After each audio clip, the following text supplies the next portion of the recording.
When I say the phrase workforce development, what images does it conjure in your brain? Do you think of tradesmen like carpenters, electricians, plumbers, and masons? Do you think of training programs offered at a community college, primarily of a vocational nature? Do you think workforce development is a concern only on a national scale, or does it work at a state level or local basis? In this episode, I want to dig a little deeper on this topic and build an understanding that might help cement new thinking around this topic of great importance. This is Top of Mind.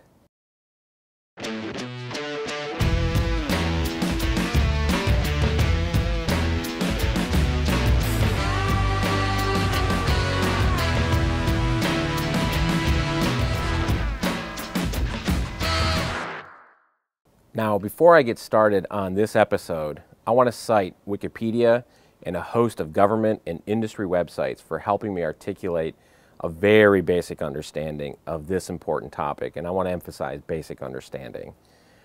I also want to credit this year's Workforce Development Institute conference that was held in San Diego and hosted by the American Association of Community Colleges.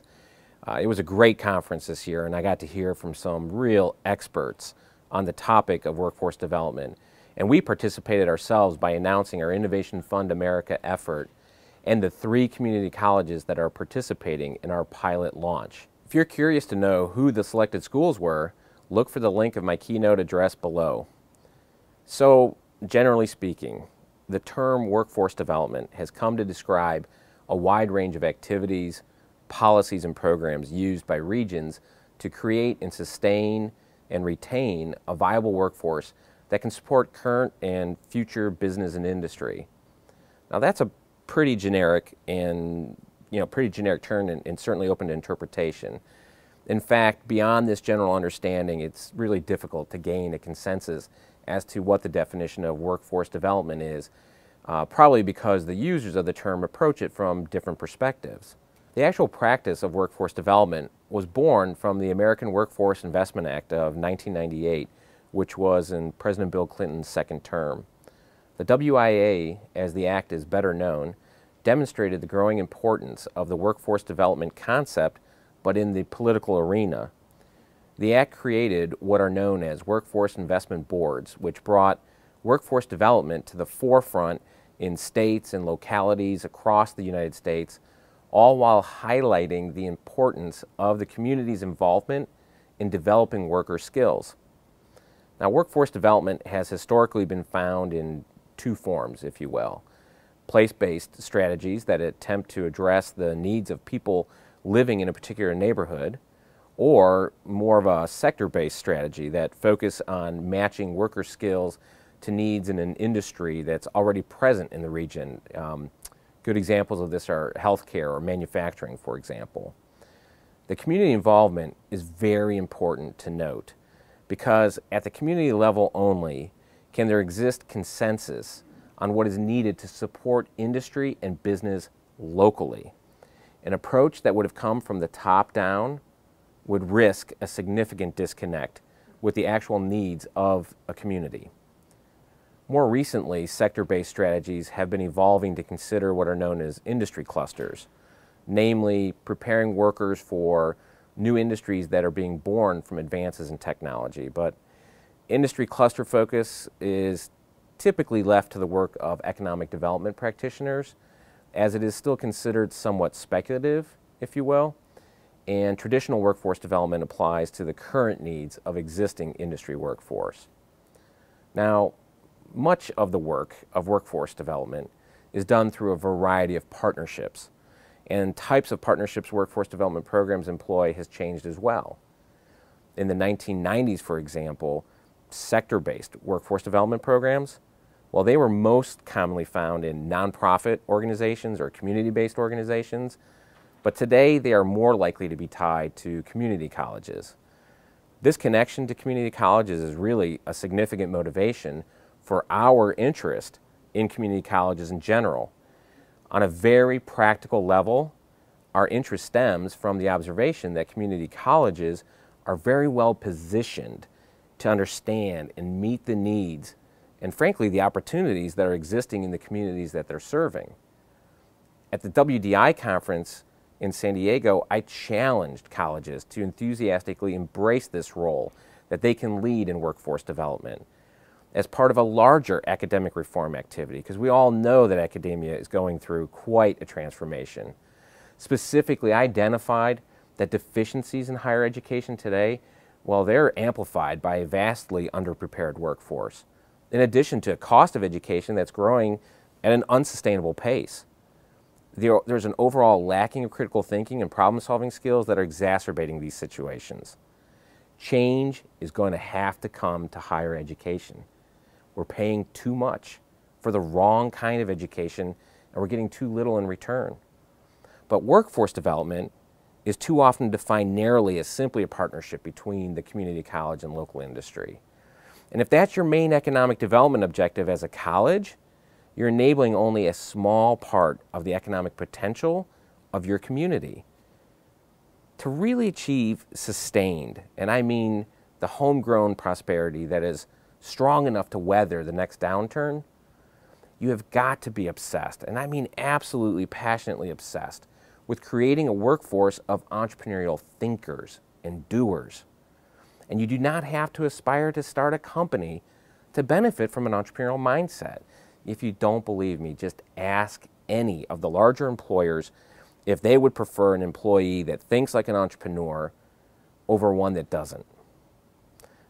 Even within the self-employed skilled trades, an entrepreneurial mindset will propel people to consider a trajectory to their craft that will allow them to leverage the labor and, the output, if you will, of others to scale to a level of wealth creation and employment opportunities that go well beyond the efforts that they could do or achieve by themselves. Today, we know that skilled trades are in demand, but we owe it to our students and our citizens to give them more than just technical training. We need to give them an entrepreneurial mindset. After all, do you know what's better than being in demand? Being in control, and an entrepreneurial mindset gives them that control.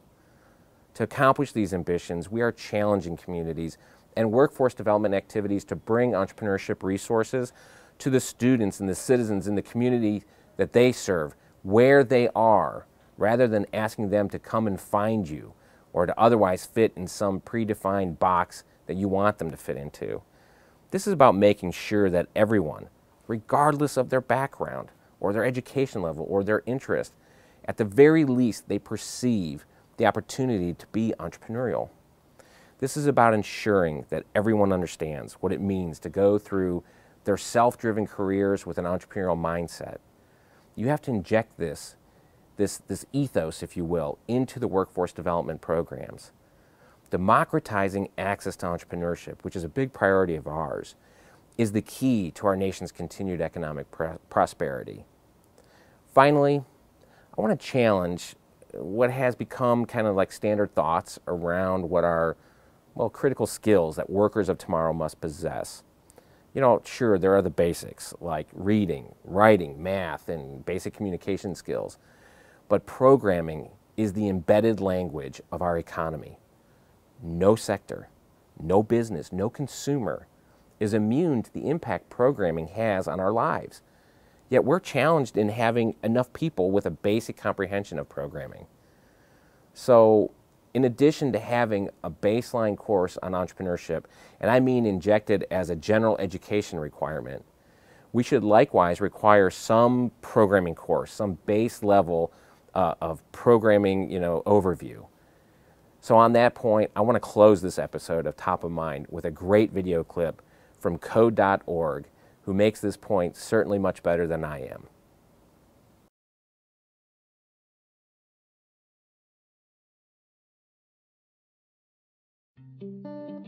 I was 13 when I first got access to a computer. My parents bought me a Macintosh in 1984 when I was 8 years old. I was in 6th grade. I learned to code in college. Freshman year, first semester, intro to computer science. I wrote a program to play tic-tac-toe. I think it was pretty humble beginnings. I think the first program I wrote asked things like, what's your favorite color? Or how old are you? I first learned how to make a green circle and a red square appear on the screen. The first time I actually had something come up and say, hello world, and I made a computer do that. It was just astonishing. Learning how to program didn't start off as wanting to learn all of computer science or trying to master this discipline or anything like that. It just started off because I wanted to do this one simple thing. I wanted to make something that was fun for myself and my sisters. And I wrote this little program and then basically just added a little bit to it. And then when I needed to learn something new, I looked it up either in a book or on the internet and then added a little bit to it. It's really not unlike kind of playing an instrument or something, or playing a sport. It starts out being very intimidating, but you kind of get the hang of it over time. Coding is something that can be learned, and I know it can be intimidating. A lot of things are intimidating, but what isn't? A lot of the coding that people do is actually fairly simple. It's more about the process of breaking down problems than sort of coming up with complicated algorithms as people traditionally think about it. You don't have to be a genius to know how to code. You need to be determined. Addition, subtraction, that's about it. You should probably know your multiplication tables. You don't have to be a genius to code. Do you have to be a genius to read? Even if you want to become a race car driver or play baseball or build a house, all of these things have been turned upside down by software. What it is computers are everywhere. You want to work in agriculture? Do you want to work in entertainment? Do you want to work in manufacturing? It's just all over.